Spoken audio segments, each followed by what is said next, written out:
Hello, kings, queens, and beautiful people who watch this channel. Today is my theme analysis on the 2000 film comedy crime drama Oh Brother, Where Art Thou? Now, it's influenced by a few things. One of those notable ones, loosely on The Odyssey by Homer, as well as what the American Deep South was like back in the 1930s.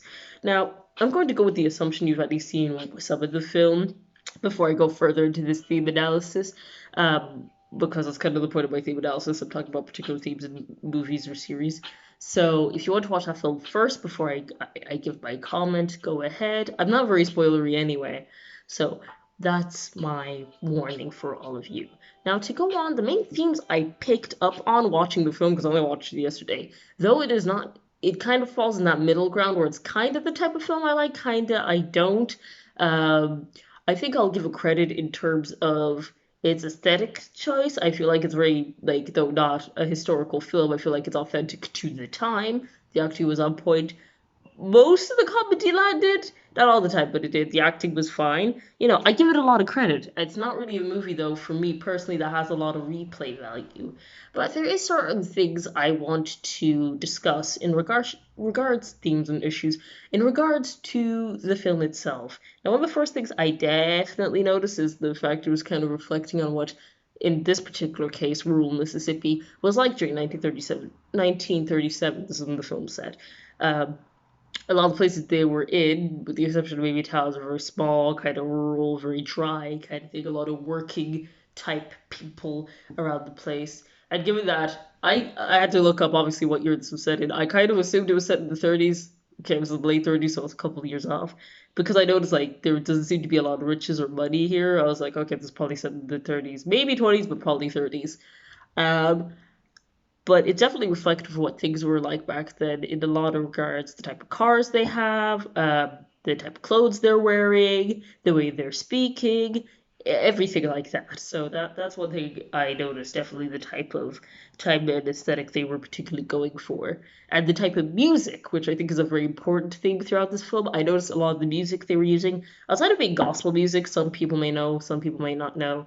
One of them is going down to the river to pray, or river to pray, right? Studying about that good old way. Sorry, I've heard that so many times, right? A lot of folks, a lot of bluesy music, which seems very, again, indicative of the time. And though I'm not usually the biggest fan of folk music, some of it I like, some of it I didn't personally. I think it again adds to the authentic feel of the general film, in terms of like again the setting and what the characters do. Of course, there's actually a character they meet called Tommy Robinson, who's a blues player, and the third theme, which I'm going to kind of delve into in regards to him, is the theme of Christianity. I guess that's not too surprising for people who live in the South because Christianity obviously was a very people back then, especially, were probably more religious than they are now. So, especially more like Baptist sort of Protestant evangelical type Christianity. There's a character called Tommy Johnson they meet, and he says this story about how he sold his soul to the devil, so that's why he's so good at the guitar. Or even other examples. There was a scene in the film where there's a baptism scene, except not in the traditional you just dab a bit of water on a baby. Sorry, it's been a while since I've been to baptism. It was a full immersion baptism, like the old school way, in a river. And when the characters gets baptized, feels the wash of his sins go away, all those very reminiscent Christian themes, the idea of their sins being washed away, the sort of Christianity, the Bible, all of that sort of stuff. Though, granted, again, not as religious, I understood it, and some parts of it seemed very reminiscent to me. So that's definitely a very important factor in the entirety of this film. I mean, church is definitely a huge influence of the type of society and culture it is, but that is indicative of the time. I'll say it, however, it's not the first film I've watched or books or series I've seen or read that is set in 1930s Mississippi, but it's like the main one I've seen, so that's why I'm going with it. And the last thing I want to mention is the slightly unfortunate and dark one I've probably mentioned before, racism. Like obviously because this particular movie is set in 1930s Mississippi, racism is going to be a thing. Especially the KKK. There is a KKK scene in this film. Now the reason that's unsurprising given that the KKK existed at least or was founded at least 80 years prior to when this film is set, give or take, 80 something years. Um, there is a KKK scene, and there's a slight twist as to when you see who one of the other characters they met, the main trio met during this film was a KKK member.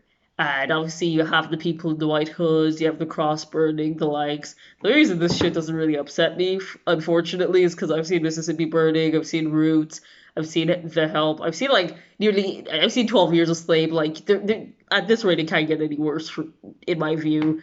I mean, it can, but, luckily, the person who almost got burned managed to escape. But, again, I thought, well, the idea of somebody being a local businessman or a prominent leader or whatever being a part of the KKK at this particular time, though, again, I don't know personally of a lot of prominent people who were later ousted as KKK. Maybe there is some. Let me know. I mean, the idea of it doesn't surprise me, but there probably is people who've been members of the KKK but never said it explicitly, for obvious reasons. I mean, so that's definitely something that I think with any film set before a particular time, racism is always kind of going to be somewhat of a recurring theme or issue, especially since this film is set in the South in the 1930s, and it wasn't exactly great. You know what I mean? Like the relations weren't exactly great. But at the same time, even though again this film is not a historical film, it's not you know a guide to anything, right?